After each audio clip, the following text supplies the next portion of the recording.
Unit 2, Law and Getting Licensed the Requirements, DBPR, Unlicensed Activity. Hi, I'm Anisha, your AI study partner with License to Learn. Before we get started, I want to thank our sponsor, License Closet, for supporting this video. License Closet offers an affordable way to hang your real estate license for just $149.99 per year with no MLS required. This is a great option for agents who want to stay active, keep learning, and build at their own pace. You'll find the link below. This video is for educational purposes only. Florida real estate laws, rules, and procedures can change, so always verify current requirements through official Florida sources before relying on this information. This content is Florida specific and is a study guide, not a substitute for completing a state-approved course.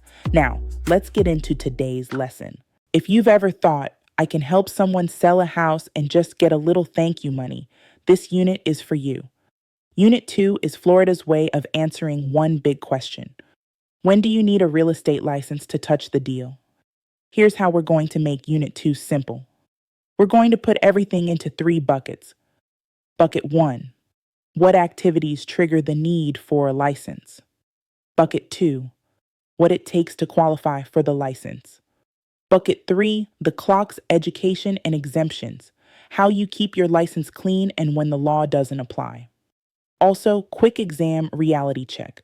This exam is based on Florida real estate license law and Florida's real estate rules, and it's 100 multiple choice questions with 3.5 hours. Now, let's build your license radar. First, why does Florida regulate real estate at all? Because real estate is high stakes, contracts, property rights, deadlines, and a lot of money. So the goal is consumer protection, making sure the public isn't being guided by someone unqualified or dishonest. Now here's the bridge into the testable part. If Florida's mission is to protect the public, then Florida needs a line in the sand that says, these activities require a license. So bucket 1 is next, license triggers. What activities set off the license required alarm? This is the core idea. If you do real estate deal work for another person and you get paid or expect to get paid or even intend to collect compensation, that is where licensing law gets involved. On the exam, Florida tests this through phrases like, for another, for compensation, in exchange for something of value, referral fee, bonus, or gift. Here's the point. Compensation is not just a commission check.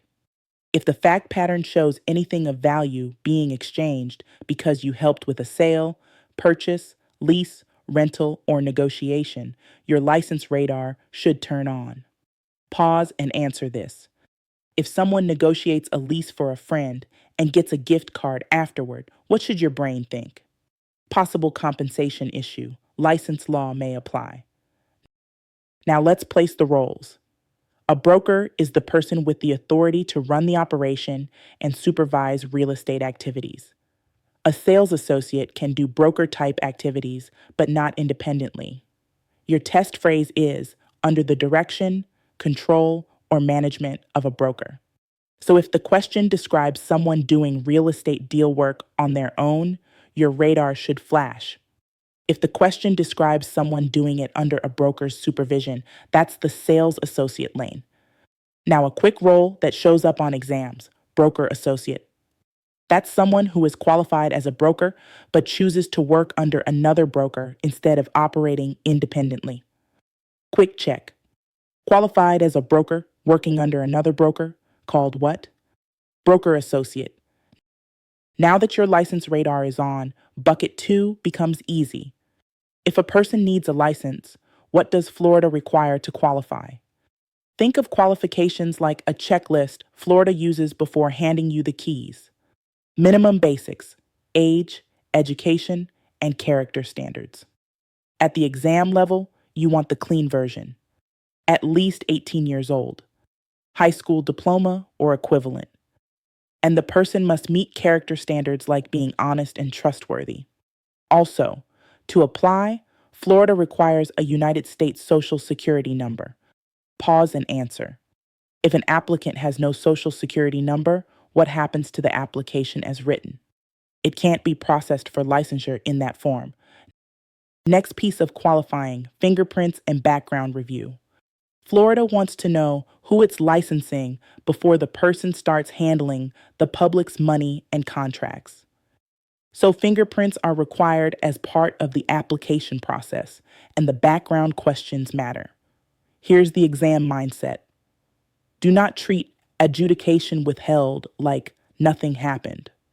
If a fact pattern includes a plea or finding, even if adjudication was withheld, that is still something Florida can consider in licensing decisions. Pause and answer this. If a question tries to trick you with withheld, what's the safest exam response? It still matters for disclosure and review. Now, bucket 3, clocks. Florida runs licensing on timelines, and the exam loves timeline questions because they're easy points. Clock 1, the application has a time limit before it expires. Clock 2, once the application is approved and a person is eligible for the exam, that eligibility has a time limit too. And there's also an education clock. The 63-hour pre-license course completion is only valid for a set time before it expires. Exam strategy. Anytime you see it's been years since I finished the course or I applied a long time ago, your timeline radar should turn on. Now let's make education easy by treating it like a 3-stage pipeline. Stage 1, pre-license.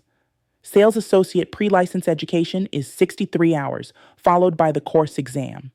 Stage 2, post-licensing. This is the education required after the license is first issued, during the first renewal period. For sales associates, that post-licensing requirement is 45 hours. Stage 3, continuing education. After post-licensing is done, the ongoing renewal requirement is 14 hours each renewal cycle, including Florida law update and ethics business practices plus specialty hours. Quick check. First renewal period for a sales associate, post-licensing hours, 45 hours. Now let's talk exemptions, because Florida will test license required or not using fact patterns. An exemption means the person may do certain things without holding a real estate license, but the details matter. Common exam-style examples include owners dealing with their own property and certain salaried on-site rental situations. Here's the safest way to think about it on the exam. If the person is doing real estate deal work for another person for compensation, assume licensing law applies unless the fact pattern clearly fits a listed exemption. One specific fact pattern Florida loves, the apartment referral fee rule. In that narrow situation, an unlicensed tenant may receive a referral fee up to $50 per transaction, and the unlicensed person still cannot advertise or act like a real estate professional. Quick check.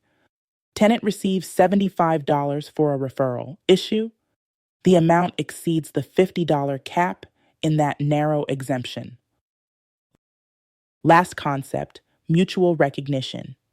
This is Florida's pathway for certain non-Florida residents who hold an active license in a mutual recognition state, allowing them to qualify by passing a Florida law exam. Now let's recap Unit 2 as a clean exam checklist. 1. Build license radar. Deal work for another plus compensation triggers licensing issues. 2. Qualifications. Age, education, character, social security number, and background review. 3. Clocks and education. Pre-license, post-licensing, continuing education, plus timeline traps. 4. Exemptions. Fact pattern questions where details matter, including the $50 apartment referral rule. If you want Unit 2 practice questions next, comment practice. If you want Unit 3, comment Unit 3. Welcome to Key Terms, where we turn real estate words into real estate understanding. Let's begin. All right, Unit 2 Key Terms. This is the vocabulary that makes Florida exam questions feel predictable. First term, license law. License law is the set of rules Florida uses to decide who must be licensed, how you qualify, and what's allowed or not allowed in real estate activity. Next term, Florida Statutes. Florida statutes are the big rule book. If the exam asks, what does the law say? This is where the legal foundation lives.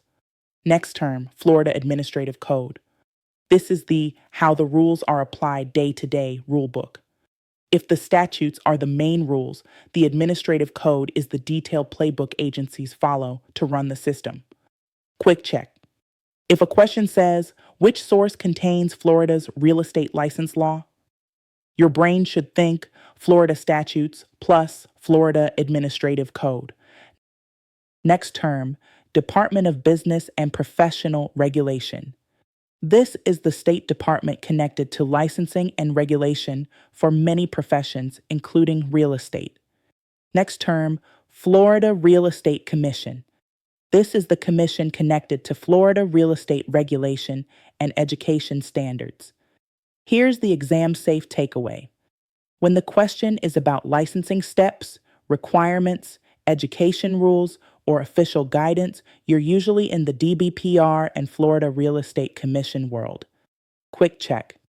If the question asks, who oversees Florida real estate licensure requirements? Think DBPR and Florida Real Estate Commission. Next term, applicant. An applicant is the person applying for the license before they're officially licensed. Next term, qualifications for licensure. Qualifications are the minimum requirements Florida checks before issuing a license. Exam level qualifications you should recognize fast. Age requirement, education requirement, and character standards. Florida looks for honesty, trustworthiness, and good character. Quick check. If a question is basically asking, can this person even apply? You scan for age, education, and character issues first. Next term, Social Security number requirement. Florida requires an applicant to have a United States Social Security number to apply for a sales associate license. Next term, fingerprinting. Fingerprinting is part of the application process used for a background check. Next term, background review. This is Florida looking at criminal history and disclosures to decide if the person meets the character standards for licensure. Now, two terms that show up in tricky situations: plea of nolo contendere and adjudication withheld. Exam safe idea. If the fact pattern includes pleas, findings, or withheld adjudication, treat it as something that still matters for licensing review and disclosure, not as nothing happened. Next term, broker. A broker is the license level connected to running and supervising real estate activities as a brokerage operation. Next term, sales associate. A sales associate performs real estate acts under the direction, control, or management of a broker. That phrase, direction, control, or management, is a test day phrase. Next term, broker associate. A broker associate is someone who is qualified as a broker but works under another broker instead of operating independently. Quick check. Qualified as a broker but chooses to work under another broker, called what? Broker associate. Now the license radar words. These terms are how Florida turns normal life into license required.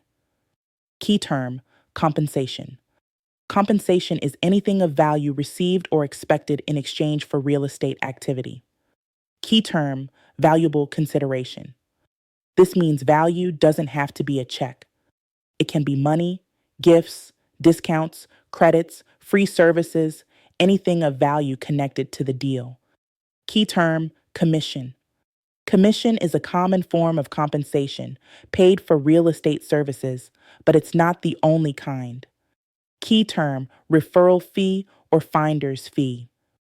That's compensation paid for referring someone to a property or transaction opportunity. Quick check. If the question includes gift card, bonus, or referral money, what should your brain do? Turn on license radar. Compensation can be indirect. Next term, exemption. An exemption is a situation where real estate licensing law does not apply, even though the activity looks real estate related. Key term, owner exemption. An owner generally can sell, rent, or lease their own property without being a real estate licensee. Key term, salaried on-site leasing employee. Certain on-site apartment leasing situations can be exempt, but exams test the details: who they work for, where they work, and what they're paid to do. Now, the famous exam trap, the $50 apartment referral rule. In a narrow situation, an apartment complex owner or property management firm may pay a referral fee to an unlicensed person who is a tenant in that complex, as long as it does not exceed $50 per transaction. And the unlicensed person still cannot advertise or promote tenant finding services. Quick check. Tenant gets $75 for a referral. Issue. The fee exceeds the $50 cap. Next term, application expiration. Florida uses timelines, and the exam likes timeline questions because they're clean and objective. Key term, exam eligible. Exam eligible means the application has been approved to the point where the person is authorized to take the state exam. Exam mindset. If the fact pattern says, "I applied years ago," or "I got approved but waited forever," your brain should immediately look for the timeline problem. Quick check. When you see expired application or authorization expired, what's the lesson? Florida runs this process on clocks. Don't ignore time limits. Now, the education ladder. 3 terms you must keep in the right order. Key term, pre-license education. This is the education you complete before you can be licensed as a sales associate. Key term, post-licensing education. This is the education required after the license is first issued during the first renewal period. For sales associates, the post-licensing requirement is 45 hours. Key term, continuing education. After post-licensing is complete, continuing education is the ongoing renewal education requirement. The standard renewal requirement is 14 hours made up of 3 hours of Florida core law, 3 hours of ethics and business practices, and 8 hours of specialty education. Quick check. First renewal period for a sales associate. How many post-licensing hours? 45. Last key term, mutual recognition. Mutual recognition is Florida's pathway for certain non-Florida residents who hold an active license in a mutual recognition state, allowing them to qualify by passing a Florida law exam. Now, the Unit 2 key term recap. Say these out loud. Florida Statutes equals the big rule book. Florida Administrative Code equals the detailed rule book. DBPR and Florida Real Estate Commission are the official licensing and education world. Compensation can be indirect. License radar stays on. Sales associate equals direction, control, or management under a broker. Exemptions are detail-based, including the $50 apartment referral rule. Education ladder, pre-license, post-licensing, continuing education. Florida laws and rules can change. Verify the most current requirements through the Florida Statutes, Florida Administrative Code, DBPR, and the Florida Real Estate Commission.